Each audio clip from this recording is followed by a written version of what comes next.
A forgotten artifact lies in pieces on a planet far from Earth. Few know it exists except those who took it back and those whose ancestors created it. 4 young people are thrown into a race against emissaries of the gods to find its pieces. Mistrust, greed, and magic are tangled in an endless web.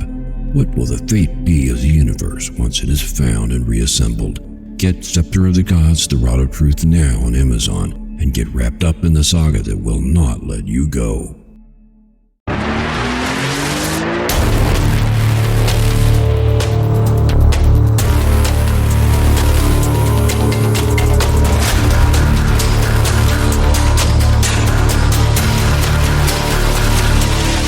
Good morning and welcome to the Motivational Devotional, where we are merging motivation and spirituality to create a daily dose of confident positivity.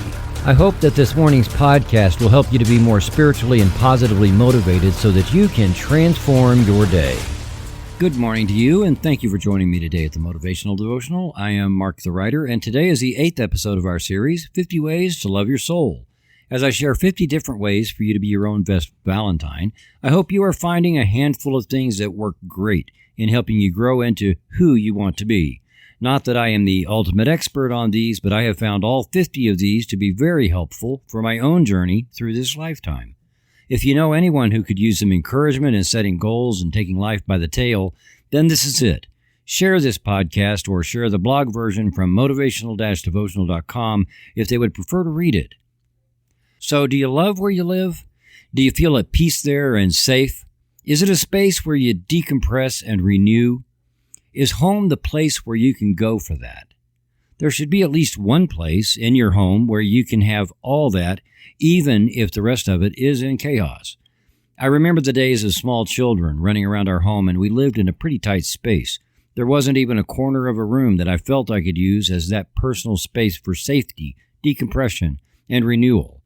However, I greatly enjoyed coming home each day because home was that place where my family was, and that meant reconnection. For the personal stuff, in those days, it was pretty much the bathtub. If you do not live alone, we should certainly value another person's space. That said, whether you live alone or not, we need to care for our spaces. How do we do that? The obvious is to keep it clean and organized. That is more of a challenge for some of us. People with ADHD, for example, are often organizationally challenged. If your space gets cluttered, then generally you are feeling anxious or something else is going on when your sanctuary is getting cluttered. That means you are bringing it into your space, and that is not good. So if you typically don't have a cluttered space and you are struggling with keeping it the way you prefer it, it may not be just about the stuff. It may have to do with other areas of your life. Where is there chaos or disorganization? At work? At school? In a relationship? Changes in life bring their own chaos. Some of my other podcasts have included a bit about the reconstruction that happens in our lives when we pursue our dreams and changes need to happen. That's one way. Also, since 2 days ago we talked about boundaries, let me just toss out the reminder that if we allow negative influences through the walls of the castle, we can find ourselves amid chaos before we know it. So, loving your space is about a few things. Defining where and what that space is, defining what you do in that space, defining who else may or must use that space, and defining how you keep that space sacred.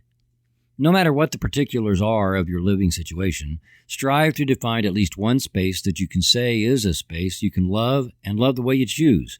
If you live with other people, the dining room table might not be the best choice, right? If you live in a 3-bedroom home in a family of 5, you might struggle to figure out one space, just a corner of a space, that can be your sacred space. I suppose this is the kind of thing that prompted the concept of the man cave and the she shed. But here is an important point.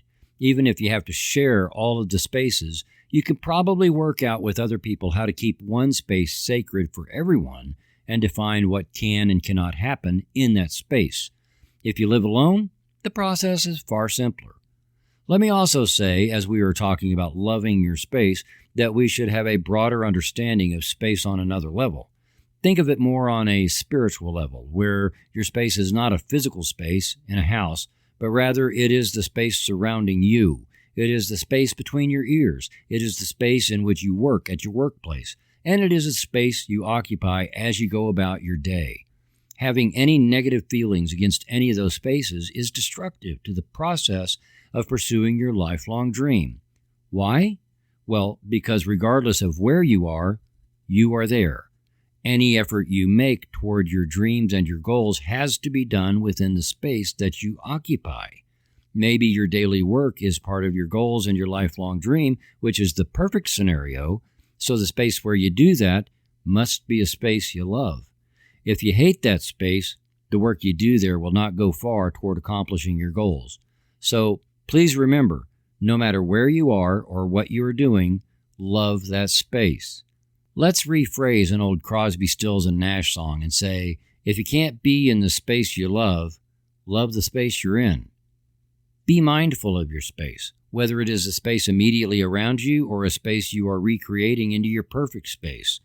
Be mindful of how you feel there, how you are energized there, how you are renewed there, and how you can create there. That mindfulness helps you create ownership of that space, even if it is just ownership of what you are able to do in that space. So finally, it may be having a sacred space you can define as one where you can love it the way you want, do what you want, and keep the way you want. You need to make it part of your lifelong dream and set a goal for it. For some people, that fits the criteria of being larger than you can currently accomplish, so that is fantastic that you will have to grow in order to achieve it. No matter what you have to do, though, I hope you will take to heart and use those 4 objectives in loving your space, and you will define where it is, who else uses it, what you do in it, and how you keep it sacred. I also hope you are 100% able to love whatever space you find yourself in at any time of the day. As you do that, you will find you are much more in control of what you do, and you will find that all of creation is conspiring in your favor. Trust that the universe always has your back and will move you into the space you love. Winston Churchill said, "We shape our buildings, and afterwards, our buildings shape us." Thank you for taking the time to listen today. Please help keep this podcast going by following the Motivational Devotional Facebook page, following @Threefold Way Radio on Twitter, and sharing the written format of today's message from motivational-devotional.com on your social media.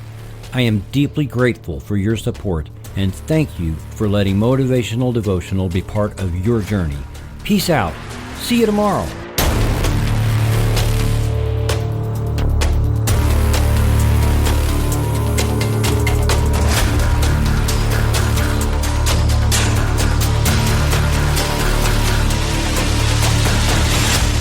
Motivational Devotional is a production of Threefold Way Radio, LLC.